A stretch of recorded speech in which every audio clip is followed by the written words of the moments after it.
住過四季酒店嘅都知道有幾咁舒服。有冇諗過你屋企都可以係 Four Seasons 呢個級數？呢座係大阪第一幢 Tower 同四季酒店數結合嘅超奢華住宅項目。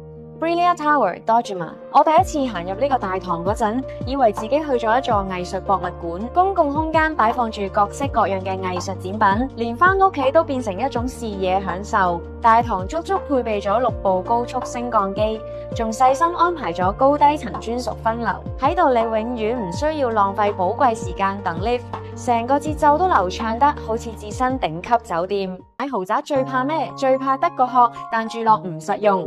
一入到呢個室內，你睇下個玄關幾闊咯，完美解決日本樓收納空間唔夠嘅死穴，鞋櫃雜物全部隱形，一入門口嗰種乾淨利落嘅 feel， 你已經知呢度係真正可以舒服長住嘅豪宅。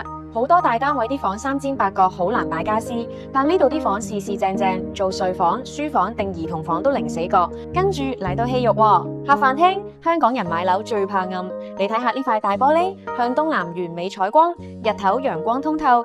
太太們最擔心開放式廚房會好亂，呢度工作台面同櫃桶多到你用唔晒，完美保留豪宅應有嘅美感。聚屈機喺側邊仲有個專屬儲物室 pantry， 平時買埋啲零食、紅酒、煲湯乾糧，終於有專屬空間，大把位俾你囤貨。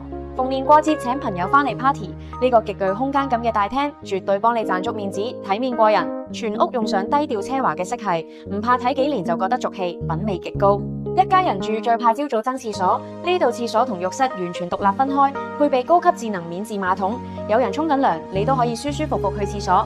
各位女主人注意啦，主人房最加分係呢個 walk-in closet， 你買落嗰啲限量版手袋、靚衫，終於有個5星級嘅陳列空間，再唔使委屈塞入床底櫃啦。仲要超開陽向正南邊嘅窗，採光通風都一流，仲有埋個迷人夜景。加上空間夠晒闊落，放張 king size 大床都絕對可以3邊落床。你老公問你又買嘢，唔緊要，衣櫃大到佢永遠發現唔到。跟住睇埋個梳洗區，哇，啲用料真係媲美5星級酒店喎。呢個位已經預留咗放洗衣機，後面仲有超大嘅收納櫃，洗手盆面唔會再亂糟糟。